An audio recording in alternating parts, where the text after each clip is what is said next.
What's up guys? Good morning. Ayan, pagpalang umaga po sa inyong lahat. So pupunta tayo doon sa guys, sa Pugon. At may dala tayong lighter. No, kay magpugon ta ba? No, sindihan na to atong pugon, no?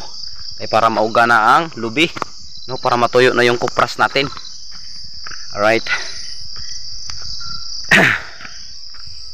So yung kapon tapos na po yung na lugit, no? At mahal pa kasi yung kilo ng kupras ngayon. Nasa 42 per kilo. Kaya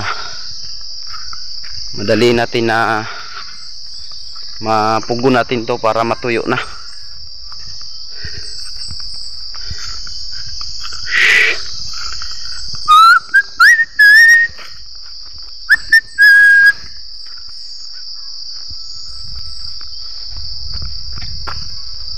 Doon yung dito yung pugon guys, oh. Yan.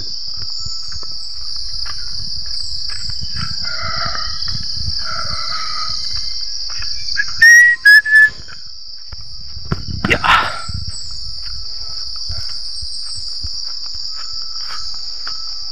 Ito yung pugon guys. Yan. Ito yung ano yun natin namaya. Ulingon na to ni siya guys, no? Itong ng niyog, bagul kung sa Bisaya pa. Ulingon na niya.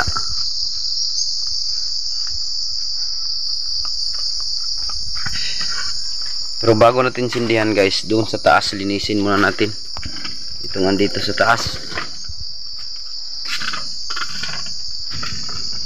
Ito yan. Yan guys.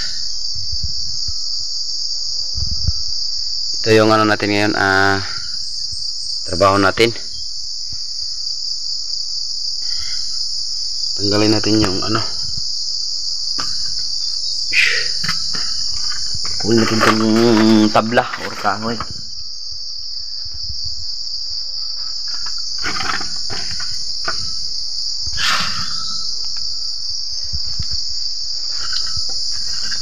Walisan pa to guys.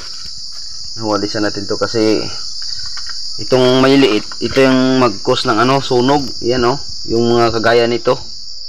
Ito guys. Yan. Ito. Yan, ito. Ito po yung dahilan kung hindi mo ito maalis. Sindihan mo agad yung ilalim. Ito yung dahilan kung bakit masusunog yung Yan. Itong parang mga buhok. Ayan. So kailangan tanggalin muna itong nyog tapos walisan para malinis siya guys bago sindihan. Right?